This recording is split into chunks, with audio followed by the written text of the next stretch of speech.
Hi guys, I'm back to read City of Ember. I'm on chapter 2. I've had a few outtakes, so I'm going to try this again. Lena often took different routes between school and home. Sometimes, just for variety, she'd go all the way around Sparks Wallow Square, or way up by the shoe repair shops on Livery Street. But today, she took the shortest route because she was eager to get home and tell her news. She ran fast and easily through the streets of Ember. Every corner, every alley, every building was familiar to her. She always knew where she was, though most streets looked more or less the same. All of them were lined with old 2-story stone buildings, the wood of their window frames and doors long unpainted. On the street level were shops. Above the shops were the apartments where people lived. Every building at that place where the wall met the roof was equipped with a row of floodlights, big cone-shaped lamps that cast a strong yellow glare. Stone walls, lighted windows, lumpy, muffled shapes of people. Lena flew by them. Her slender legs felt immensely strong, like the wood of a bow that flexes and springs. She darted around obstacles, broken furniture left for the trash heaps or for scavengers, stoves and refrigerators that were past repair, peddlers sitting on the pavement with their wares spread out around them. She leapt over cracks and potholes. When she came to Hafter Street, she slowed a little. This street was deep in shadow. 4 of its street lamps were out and had not been fixed. For a second, Lena thought of the rumors she'd heard about light bulbs, that some kinds were completely gone. She was used to shortages of things. Everyone was, but not of light bulbs. If the bulbs for the street lamps ran out, the only lights would be inside the buildings. What would happen then? How could people find their way through the streets in the dark? Somewhere inside her, a black worm of dread stirred. She thought about Doon's outburst in class. Could things really be as bad as he said? She didn't want to believe it. She pushed the thought away. As she turned onto Budlow Street, she sped up again. She passed a line of customers waiting to get into the vegetable market, their shopping bags draped over their arms. At the corner of Oliver Street, she dodged a group of washers trudging along with bags of laundry, and some movers carrying away a broken table. She passed a street sweeper shoving dust around with his broom. I am so lucky, she thought, to have the job I want. And because of Doon Harrow, of all people. When they were younger, Lena and Doon had been friends. Together they had explored the back alleys and dimly lit edges of the city. But in their 4th year of school, they had begun to grow apart. It started one day during the hour of free time, when the children in their class were playing on the front steps of the school. I can go down 3 steps at a time, someone would boast. I can hop on 1 foot, someone else would say. The others would chime in. I can do a handstand against the pillar. I can leapfrog over the trash can. As soon as one child did something, all the rest would do it too, to prove they could. Lena could do it all, even when the dares got wilder. She yelled out the wildest one of all. I can climb the light pole. And for a second, everyone just stared at her. But Lena dashed across the street, took off her shoes and socks, and wrapped herself around the cold metal of the pole. Pushing with her bare feet, she inched upward. She didn't get very far before she lost her grip and fell back down.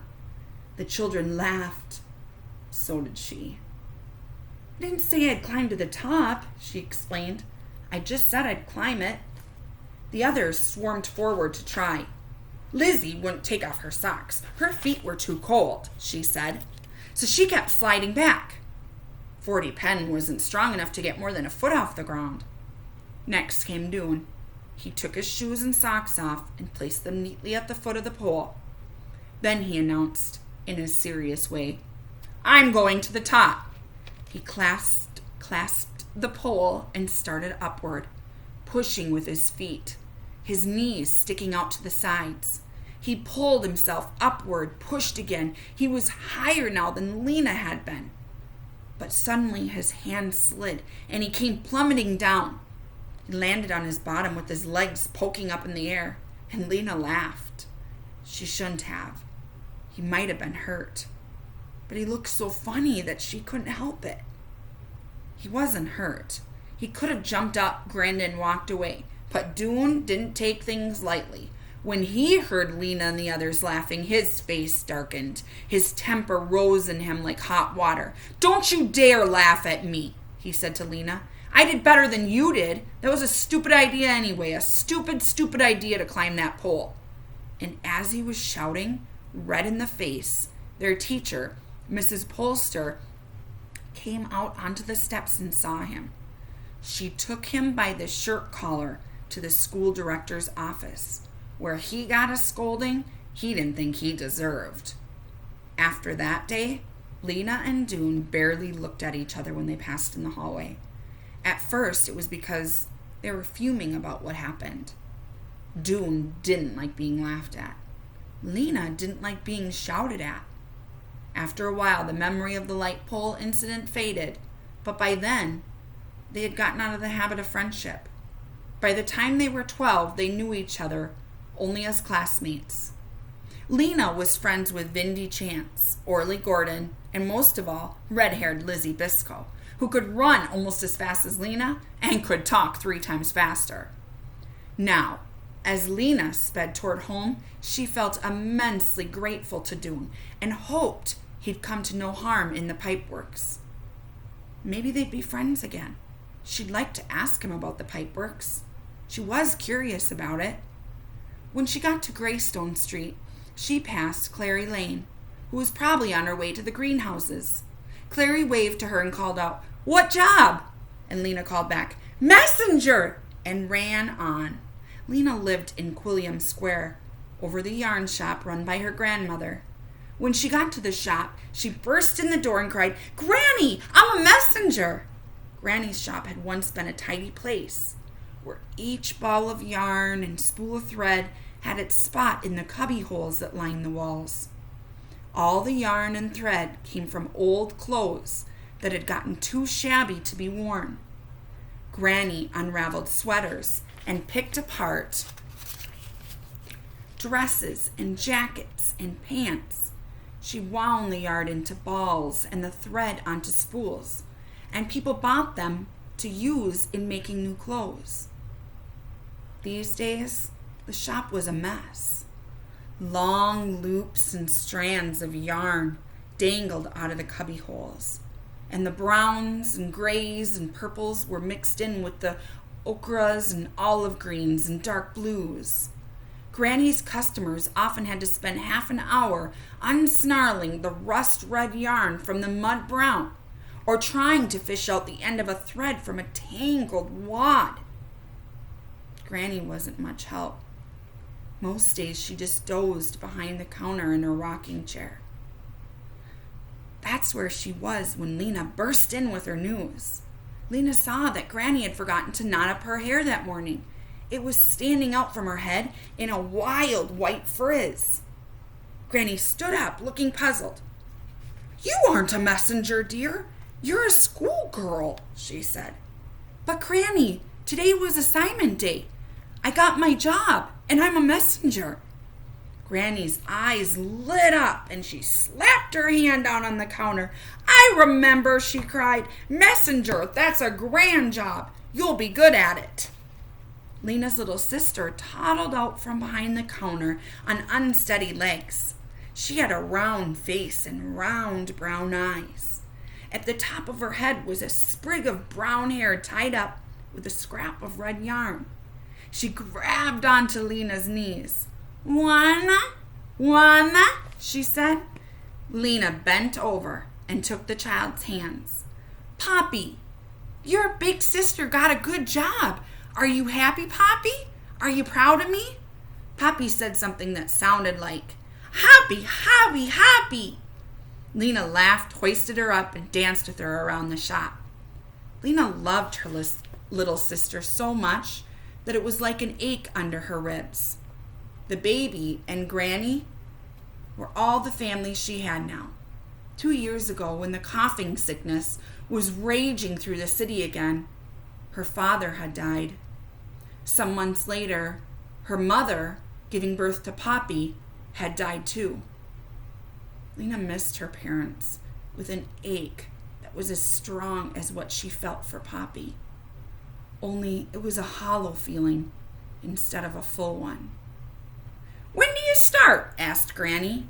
"Tomorrow," said Lena. "I report to the messenger station at 8 o'clock. "You'll be a famous messenger," said Granny. "Fast and famous." Taking Poppy with her, Lena went out of the shop and climbed the stairs to their apartment. It was a small apartment. Only 4 rooms, but there was enough stuff in it to fill 20. There were things that had belonged to Lena's parents, her grandparents, and even their grandparents. Old, broken, cracked, threadbare things, that's things that are like missing all the threading, that had been patched and repaired dozens or hundreds of times. People in Ember rarely threw anything away. They made the best possible use of what they had.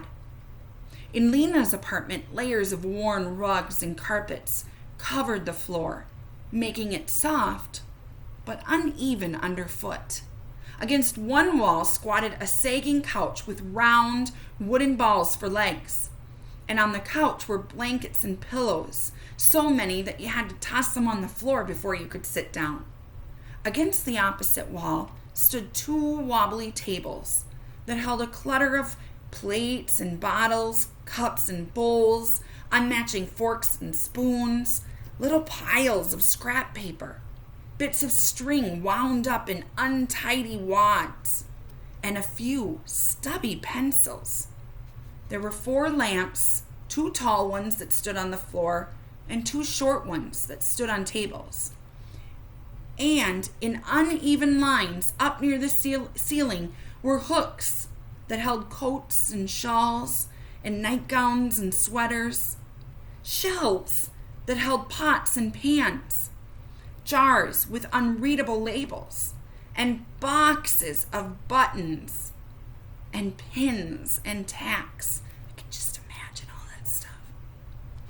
Where there were no shelves, the walls had been decorated with things of beauty.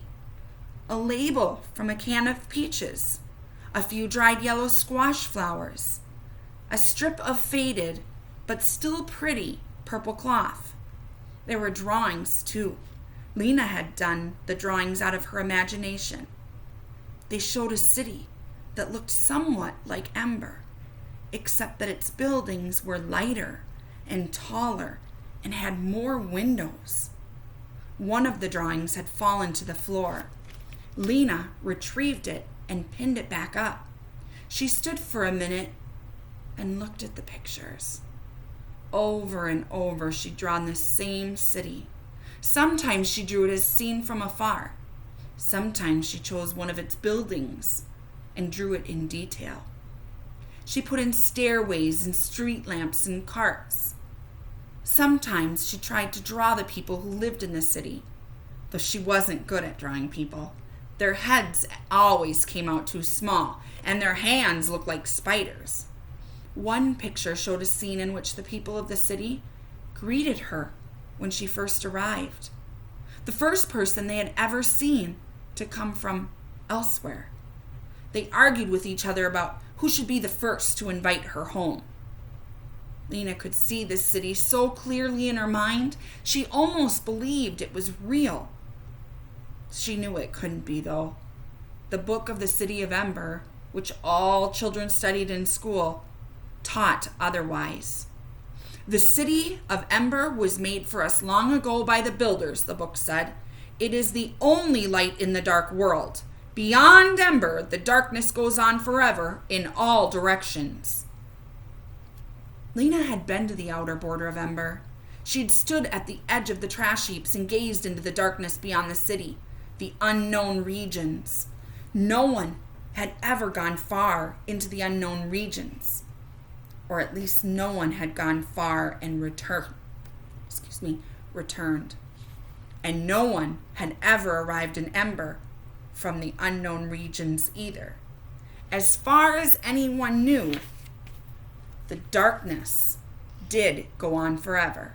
Still, Lena wanted the other city to exist. In her imagination, it was so beautiful, and it seemed so real. Sometimes she longed to go there and take everyone in Ember with her. But she wasn't thinking about the other city now.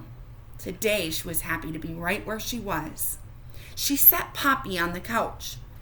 "Wait there," she said, and she went into the kitchen where there was an electric stove and a refrigerator that no longer worked and was used to store glasses and dishes so Poppy couldn't get at them. Above the refrigerator were shelves holding more pots and jars, more spoons and knives, a wind-up clock that Granny always forgot to wind, and a long row of cans. Lena tried to keep the cans in alphabetical order so she could find what she wanted quickly, but Granny always messed them up. Now she saw there were beans at the end of the row and tomatoes at the beginning. She picked out a can labeled baby drink and a jar of boiled carrots, opened them, poured the liquid into a cup and the carrots into a little dish, and took these back to the baby on the couch. Poppy dribbled baby drink down her chin. She ate some of her carrots and poked others between the couch cushions. For the moment, Lena felt almost perfectly happy. There was no need to think about the fate of the city right now. Tomorrow, she'd be a messenger. She wiped the orange goop off Poppy's chin. "Don't worry," she said. "Everything will be all right." The messenger's headquarters was on Clothing Street, not far from the back of Gathering Hall. When Lena arrived the next morning, she was greeted by Messenger Captain Alice Fleary, a bony woman with pale eyes and hair the color of dust. "Our new girl," said Captain Fleary to the other messengers, a cluster of 9 people who smiled and nodded at Lena. "I have your jacket right here," said the captain, and she handed Lena a red jacket like the one all messengers wore. It was only a little too large. From the clock tower of the Gathering Hall came a deep, reverberating bong. 8 o'clock, cried Captain Fleary, and she waved a long arm. "Take your stations." As the clock sounded 7 more times, the messengers scattered in all directions. The captain turned to Lena. "Your station," she said, "is Garn Square." Lena nodded and started off, but the captain caught her by the collar. "I haven't told you the rules," she said, and she held up a knobbly finger. 1. When a customer gives you a message, repeat it back to make sure you have it right. 2. Always wear your red jacket so people can identify you. 3. Go as fast as possible. Your customers pay 20 cents for every message, no matter how far you have to take it. And Lena nodded. "I always go fast," she said. 4, the captain went on, deliver a message only to the person it's meant for, no one else. Lena nodded again. She bounced a little on her toes, eager to get going. Captain Fleary smiled. "Go," she said, and Lena was off. She felt strong and speedy and sure-footed. She glanced at her reflection as she ran past the window of a furniture repair shop.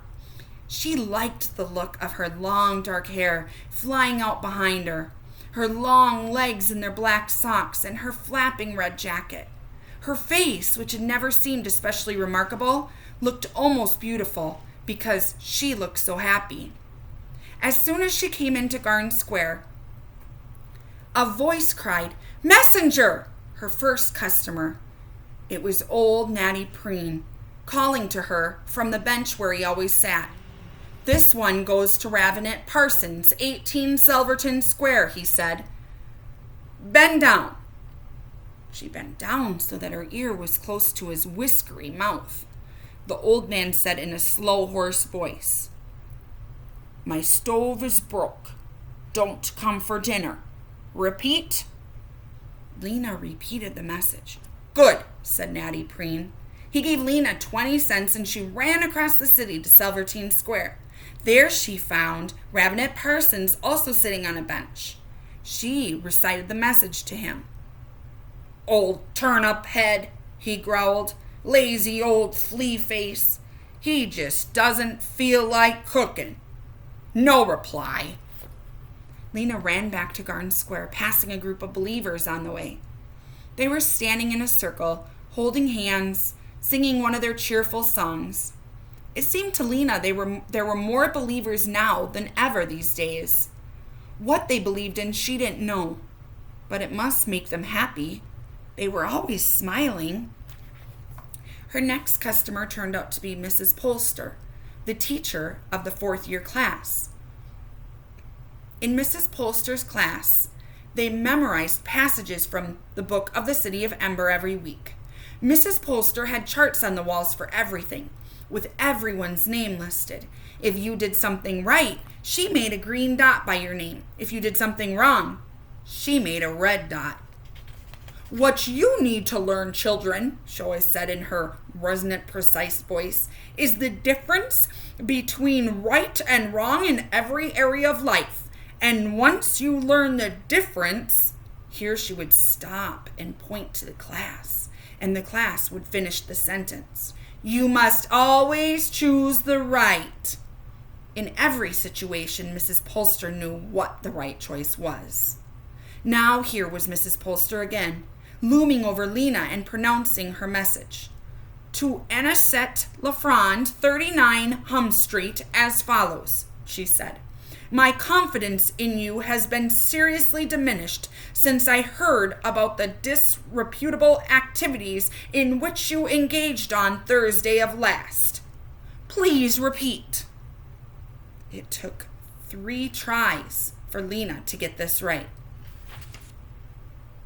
Uh-oh, a red dot for me, she said, and Mrs. Polster did not seem to find this amusing. Lena had 19 customers that first morning. Some of them had ordinary messages. I can't come on Tuesday. Buy a pound of potatoes on your way home. Please come and fix my front door. Others had messages that made no sense to her at all, like Mrs. Polster's. But it didn't matter. The wonderful part about being a messenger was not the messages, but the places she got to go. She could go into the houses of people she didn't know and hid in alleyways and little rooms in the backs of stores. In just a few hours, she discovered all kinds of strange and interesting things. For instance, Mrs. Sample, the mender, had to sleep on her couch because her entire bedroom, almost up to the ceiling, was crammed with clothes to be mended. Dr. Felina Tower had the skeleton of a person hanging against her living room wall, its bones all held in place with black strings. I study it, she said when she saw Lena staring. I have to know how people are put together. At a house on Caluce Street, Lena delivered a message to a worried-looking man whose living room was completely dark. I'm saving on light bulbs, the man said. And when Lena took a message to the Con Cafe, she learned that on certain days the back room was used as a meeting place for people who like to converse about great subjects. Do you think an invisible being is watching over us all the time? She heard someone ask. Perhaps, answered someone else. There was a long silence. And then again, perhaps not. All of it was interesting. She loved finding things out, and she loved running. And even by the end of the day, she wasn't tired. Running made her feel strong and big-hearted. It made her love the places she ran through and the people whose messages she delivered. She wished she could bring all of them the good news they so desperately wanted to hear. Late in the afternoon, a young man came up to her, walking with a sort of sideways lurch. He was an odd-looking person. He had a very long neck with a bump in the middle, and teeth so big they looked as if they were trying to escape from his mouth.